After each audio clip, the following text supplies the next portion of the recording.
the Eagles have invested a lot of their money in the 30th ranked passing game in football, John. It has to be better. Whether Jalen plays unconventionally or not, the offense has to be better. Let's go to some super chats from the great people. We only have two of them. Dank Bird Gang, member for 27 months. Thank you, Dank. Tanner McKee will fix everything. I'm pretty sure he's being. I think he's being sarcastic. I know, Dank. We'll fix everything. We can't make the playoffs every year with Hurts at quarterback. Time to move on. Jalen did nothing to help us win a Super Bowl. ... Didn't Howard say Tanner McKee should be starting? Howard went viral yesterday from saying the best quarterback on the Eagles is not playing right now. That was Howard Eskin's take yesterday on the National Football Show. Come on, Howard. Don't be a dope, man. I'm going to use that. Using a little bit of Howardisms against them. Yeah. Come on, Howard. Jeez. I mean, come on. Well, I certainly don't agree with Howard at all. But let me just say this. With the Eagles playing like they're playing right now, with the running game not working and the offensive line struggling, it is fair to at least envision a world where a rhythm passer would help a little bit, right? I mean, when your offensive line is struggling, when you can't run the football, the best remedy to that offensively is to move the ball to the air, get the ball to A.J. Brown, Devontae Smith. We talk about it all the time. It's not Jalen Hurts' game. We're not trying to change Jalen Hurts. It's fair to envision what that might look like. Again, I don't agree with Howard for everybody who's about to go off, but it's fair to at least think about that and say, boy, this offense, with the way it's constructed right now, is struggling to move the football, at times. Would a rhythm passer help that? Yeah, Joe Burrow would help them. This incessant, the 6th-round pick with the monster arm who's played a game and a half that didn't matter is some kind of proven commodity. Is ludicrous. We just talked about it at other positions. Jalix Hunt. I mean, learn from the mistakes, I would say. If Tanner McKee is forced to play, the offense will look different. A lot of people will like it. A lot of people will not like it. There will be times, yes, when he throws the football on time and looks good. There will be times he looks awful because he doesn't have much experience. This week being a prime example. You really want Tanner McKee going in there against Brian Flores? Because he's going to throw some shit that Tanner McKee hasn't seen. It's absurd. The unknown. It's like make a deal with Monty Hall. I'm showing my age for those who know that show. Everything behind door number 3, and they do the wah, and you're giving up the car for the brand new car for a box of car wash materials, You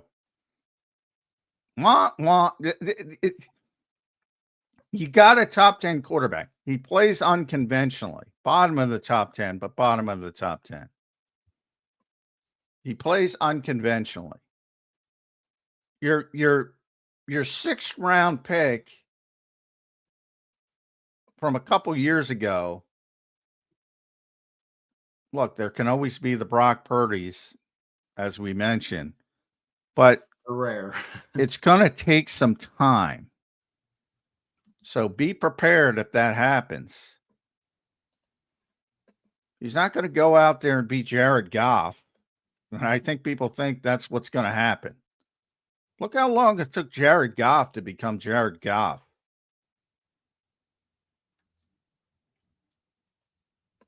Yeah. Come on. Don't be a dope, Howard.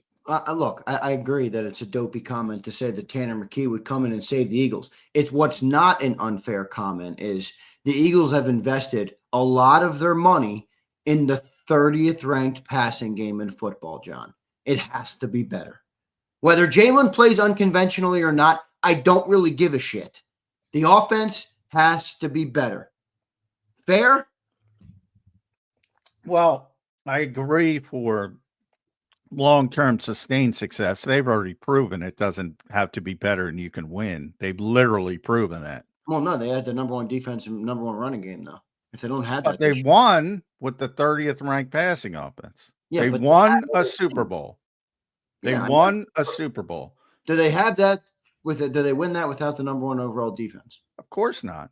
It's a complimentary game. Agreed. So But they that's don't the have that point. complimentary. So when one of the things I hate with quarterbacks is so and so can't win a Super Bowl. You hear so many people say that. So and so can't win a Super Bowl. Yes, he can. Trent Dilfer won a Super Bowl. Everything else has to be situated around them properly. And that's what happened with the Eagles last year. They proved that they could win a Super Bowl with a poor passing offense. They proved it. Yes. What was the number 1 defense a big part? Of course. Yeah, and they depleted that because they're paying the passing game. I don't think it's crazy to say the passing game has to carry its weight, man. Well, it's not. Then you have to change your whole philosophy and how you play the game. But they're built to win a certain way, and now they're not performing to the level they did to win that way last season. But they're still hanging in, and there's still time to figure it out because there's nobody that you sit there and go, oh, we can't beat that team. Certainly that. Yep, agree with that. So, I mean, what I'm trying to say is to do it in week 7 and say, all right, we're not going to play Philadelphia Eagles football, and we're going to shift and we're going to throw it all over the lots and we're going to do this and we're going to do that because that, John, they're the bottom of the league, dude. I mean, Nick Sirianni used to say you don't want to be bottom 5 in anything. Well, they're bottom 5 all the time, and he's bottom 5 and shit all the time. Yeah, they were bottom 5 last year. That's the whole point. But they had the tale of 2 extremes. They don't have that this year. They had the extreme great running game and the extreme great defense. Right now, they don't. But they don't have the style of quarterback to do what people want them to do. And I don't even know if they want them to do it. They think they want them to do it. Forget the fans and forget me and forget you. What did the Eagles want them to do? Because they paid AJ and Devontae. I mean, I'm just going off of what the team has done. They want them to be better this year. You say it's circumstantial because they chose to pay those offensive players. So are we just in the boat if we don't have to maximize those players and we should look to win other ways? That's a bigger discussion you have to have in the offseason. They didn't have it this offseason. Why? Because they won the Super Bowl. That's a bigger discussion. What you don't do is change in week 7. Because you're not equipped to do it. Because you need a whole philosophy change. You need time to practice. You need time to implement it. You need time to install it. You need all this time. And that is a big franchise changing discussion. And you only have those discussions when you lose.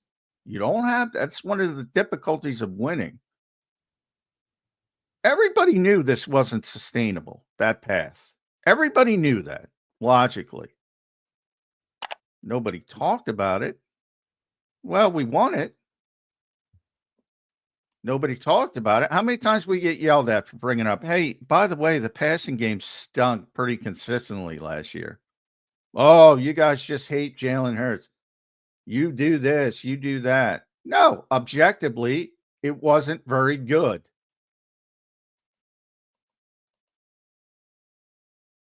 It shouldn't be new to people. Now it's gotten worse. It's a new season, though, man. It's a new season, and the defense. It makes it easier to have those discussions because you're not playing as well because other parts of the team are not carrying the poor passing. Well, that's the point. That's why earlier in the show I asked you how good does Jalen have to be this year because those other things are not, in the arsenal right now for the Eagles. They don't have the number 1 running game. They don't have the number 1 from the standpoint of. I think he's been pretty good. I think if you look at the offensive players, I said, I think we need MVP Hurts back. That's what I think we need. That's my point. Well, 22 Jalen back. I'm not asking him to be Tanner McKay. We need 22 Jalen back that can play like an MVP and is in those conversations and lifts the team up where they have deficiencies. I don't think that's unfair to say. I don't. And that's what we should expect of somebody. Everybody loves to say he's top 5, right? Okay. Well, he's not top 5. He was never top 5. You're not. A lot of people in here who are mad at me for having this conversation right now say he's top 5. Top 5 quarterbacks elevate their team. Okay. He's got to do that this year. He's done it to a certain extent. It's got to go to the next level, though, if this team wants to compete. At least my opinion is. Well, I'm trying to be realistic about it. Those people can say he's top 5. He was never top 5. They can even believe it. But to expect him to, at this stage of his career, to turn into the higher volume thrower is certainly not going to happen in week 7. Again, if you revert back and say, all right, we're going to change this up, and then you have all the discussions where, what are you, just scrapping Saquon Barkley? Is that where we are? I don't think people want to be there either. Why'd you go to that extreme? You just got done telling me how good the run game was in 22 and 23. Well, what I'm saying is you got to get back to that level of running game. But I'm saying if you're saying all hope is lost and you can't get to that level of running game, I'm not talking about 2024, talking about Miles Sanders, DeAndre Swift level, which is still good enough to win with. At least a high level, maybe not a Super Bowl, but at least a high level.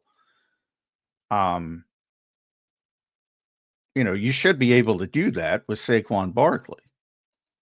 Now, admittedly, the first 6 games haven't looked good from that standpoint, but you should be able to do that.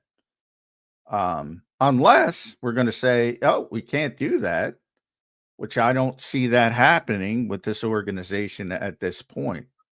Ultimately, I don't think they're going to win the Super Bowl. And ultimately, they're going to have these difficult decisions, but they're not going to come until the offseason. And I think you're going to see change in the offseason.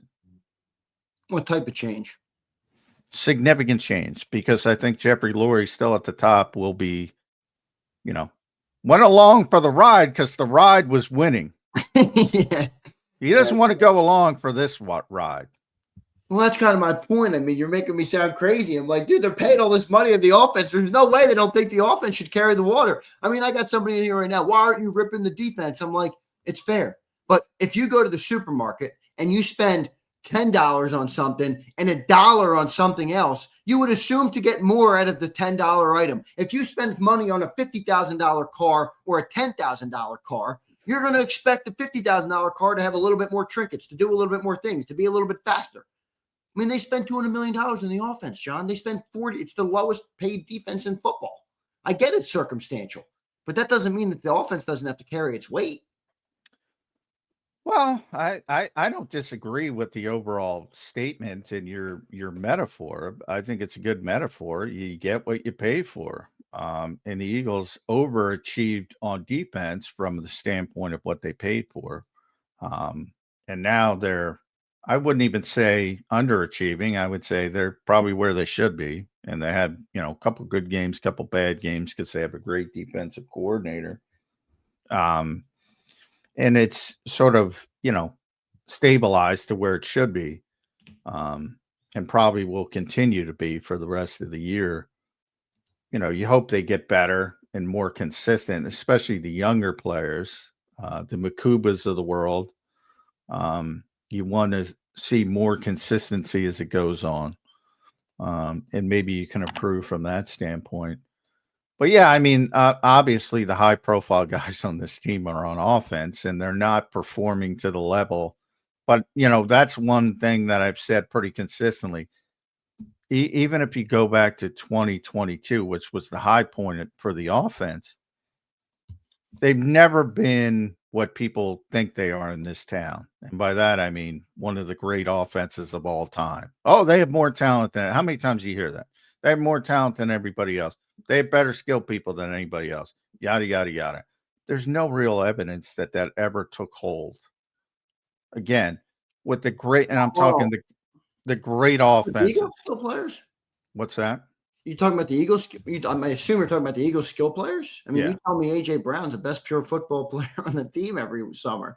He is. Now, just what I'm trying to say is I'm trying to say people assume because they have the parts that the sum is going to be Again, Well, I pick your agree with the favorite. sum point you and Jeff have made. The sum point is good, but I don't agree with the ingredients. I think you got pretty damn good ingredients. I think AJ Well, Devontae, they do Dallas. on paper, but what I'm saying is there's no evidence. A lot of stuff factors in philosophy, number one, in this instance. A lot of stuff factors into it. Like you can't be the greatest show on turf unless you're trying to be the greatest That's show fair. on I turf. get what you're saying there. Yeah.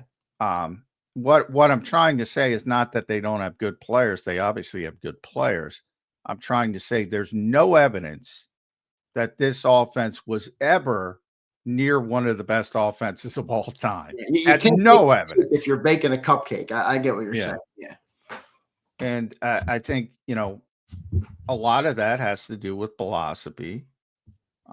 Some of it has to do with the style of quarterback. And a lot of it has to do with, probably the offensive line being banged up beyond recognition, to be honest. Um, but yeah, even at its height, it was never what people thought it was. I think it's fair to say. Yep. We'll see what ends up happening. Dan, thanks for the chat, brother. You got us on a good tangent. Tyler Kilgore. What's up, Tyler? Our weakness is passing. Theirs is secondary. LOL. I think Well, you're that's right. true. Yeah, That's the true.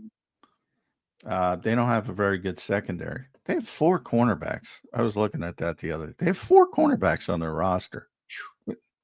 They play a very weird, like they play a lot of 3 safety. It's not even, I'm breaking my own rule. Because everybody's obsessed with labeling. Yeah. They play 3 safeties on the field, but like Josh Metellus is the key to it all because he might be playing linebacker, he might be playing safety, he might be playing slot cornerback, he might be playing edge rusher, literally. So everybody's obsessed with labeling, and they just do shit nobody else does, and it confuses people, and that to me is going to be the biggest. But they don't Tyler's right. They don't cover well. Their best cover corner is Isaiah Rodgers. Yeah. Byron Murphy had a good year, but he's more of a zone corner. He's not playing well this year. It's like a baseball reliever. You have a good year, bad year, good year, bad year. He's not having a good year. Harrison Smith is getting old. He's going to the Hall of Fame, but he's not what he once was. And he had some kind of weird illness. He was out. They lost Cam Bynum, who's a playmaker. That hurt them. Yeah, they're not very good in the secondary. Nope. Tyler, appreciate the chat, brother. Here's my boy Brody. What's up, Brody? Brody Brandel says, my Madden idea. Would you trade Jihad for picks for Sauce Gardner? No edge rushers out there, and you still have Bond and Dean. I wouldn't do it. Come on. Yeah, get out of Madden. I would say, Brody, get out of Madden mode. Speaking of Jihad, John, desperate times call for desperate measures. Is there any opportunity he shifts to the edge with Nakobe back healthy and now the loss of Zadarius Smith and Nolan on IR? Yeah, I mean, we're going to talk to Vic later this morning. It's going to be interesting. He has been steadfast to this point. He's not ready. He's not ready to do that. But, might be a necessity now. I mean, if you think about it, if you're not going to add, and I think Howie's ultimately going to add somebody, but until you do, you have to think outside. I always go back to Jim Schwartz, and he had all these injuries in the secondary, and this was Vontae Maddox was a rookie, and everybody looked at him as a slot corner, just a slot corner because of the size, and they needed safety. They were down, and all of a sudden they show up, and he's playing safety, and like nobody even thought about that. Nobody even, and to my recollection, nobody even mentioned Avonte Maddox playing safety.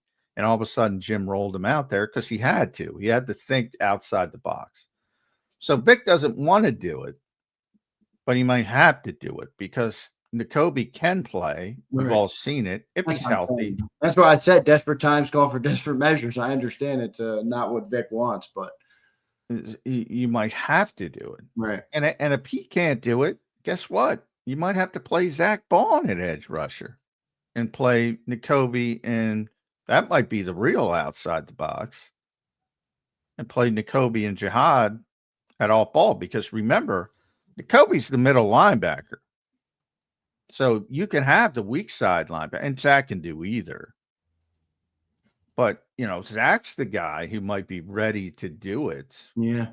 Stoner 606 says that. Why not Bond on the edge? Yeah, that might be the out of the box thinking. Yeah. We'll see what they end up doing there. Roll Billy, what's up, brother? Am I in the twilight zone? Me and J Mac agree. Well, you're getting smarter then, buddy. Mac is open says, happy birthday, Bemanders. We heard all the slander. What do you mean? Why do people keep saying happy birthday to the Bemanders? Was it their birthday or something? No idea. No idea. I saw it on social media last night. What is the happy? Maybe it was. Maybe it was their birthday. I don't know. No idea. Walk hard. I don't know how to say that. We'll find out what type of team we are these next 2 weeks. If we lose both, we better start getting ready for the offseason. They're not losing. We find out in the next 2 weeks. I think we find out in the 3 weeks after. Yeah, I think you find out when Green Bay and Detroit. That's when you find out. But, first of all, if they beat Minnesota and the New York Giants, it's not that impressive. It's good. If they lose to both, which I think is inconceivable, that's really bad. But you're not going to learn that much in these next 2 games either way. Yeah. Yeah. D-Mac, I did see Lord Brunson doing that. Is that who dubbed that the happy birthday thing? Or no, I don't know. I'll figure out in the chat afterwards. Invictus Eagle says, KP isn't the problem. The problem is KP doesn't have the solutions to their problems. Does that mean he should be replaced? You tell me. Who are you going to replace him with? I don't think there's anybody to replace him with. Jason Michael? He's been a coordinator in the past. Do people think they're going to go out and get? Let me ask you this. Let me go at it from a different perspective. How much credit do you give to Shane Steichen for Daniel Jones's year? You have him as your MVP through 6 weeks. Well, I give him a lot of credit, but I give Kevin O'Connell most of the credit, and Daniel Jones gives Kevin O'Connell most of the credit. So I default to Daniel Jones. Meaning that Kevin O'Connell helped him develop as a quarterback last year in their year together? Yeah. But I think Shane's done a wonderful job picking up that baton. But isn't that – so even if it's Kevin, isn't that an example of a coach – developing and bringing out the best in a player? Like, I don't think we're getting that with Kevin Patullo. I'm not going to sit here and say all the offensive problems are on Kevin Patullo. I'm not saying that. But is he bringing out the best in anybody? Is he developing anybody? Is he bringing out 10% more of any player? I don't know if I see that. You see all these quarterbacks going to new spots. I mean, how many have we talked about? Darnold, this, that, all these new. Yeah, but it's all Shanahan and it's all O'Connell. So is he at that level? No, but I think the quarterback has improved. I've said that pretty consistently. I think the quarterback is there's a couple offensive players that have maintained, Jordan Mailata, Lane Johnson, players like that. There's very few improvements, and I think the 2 most notable are probably Dallas Goedert and Jalen Hurts. And then Tyler Steen's been good, but that's obviously Stoutland. So I don't know. If people want to blame KP, but they run the same shit they ran last year. They've run the same shit they've run for the last 4 years for the most part. A little less RPO because of the way the NFL calls it. It's the same offense. It's been the same offense. It's Nick's offense. It was Nick's offense when Shane was running it, when Brian was running it, when Kellen was running it. A little bit different with Kellen because he was forced to open up the ideas by Jeffrey Lurie. But again, that was early in the season. Then they scaled back the Knicks offense, which really is Yeah. built on around the quarterback. So even within that framework, John, what is your definition for what an offensive coordinator should be? If you were hiring an offensive coordinator. Well, I think the most important part of their job is the game planning aspect. That you know, when you talk about guys improving guys technique wise, fundamentally, that's the position coach. When it comes to and depending on whether it's a head coach or a coordinator, in this case, they're both involved in the game planning heavily. Do you think he's done a good job at that? Well, no, I mean their offense stinks, but again, is it execution or game planning? Well, they run the same offense for the most part they ran last year when they won the Super Bowl. That's why I lean towards execution. Yeah, right. But we'll bring Caden on and get his. Yeah, real quick. Let me just rattle through the supers. I'll get to Caden in a second. Alexander says, I can see this game against the Vikings getting ugly, especially if Quignon can't play, especially with the loss of Smith. This isn't looking good. We'll see, Alexander. I don't. You're right with the quarterback play there isn't good enough to get ugly. Brian Pumper said, Hurts is Robert Horry. He wishes he was MJ. Use Tanner for the regular season, then bring Hurts in for the Super Bowl. That is egregious commentary, Brian Pumper. Vulnerable says, John, what do you think Coach Clay would say about the poor kick return game? Well, we're going to hear today because he's going to get a bunch of questions. And Nick was pretty upset on the field. Yes, he was. With that difference maker of Tank Bigsby. Speaking of Howie, giving Howie his flowers. Gave up 2 picks for that guy. Hasn't taken one offensive snap. Howie's getting 0 flowers this year. Walk says that's the problem. Nick's offense is dog shit. Wow. Well, again, it's built around the quarterback. Nick had different offenses in Indianapolis, 3 different ones, which he's very proud of and should be.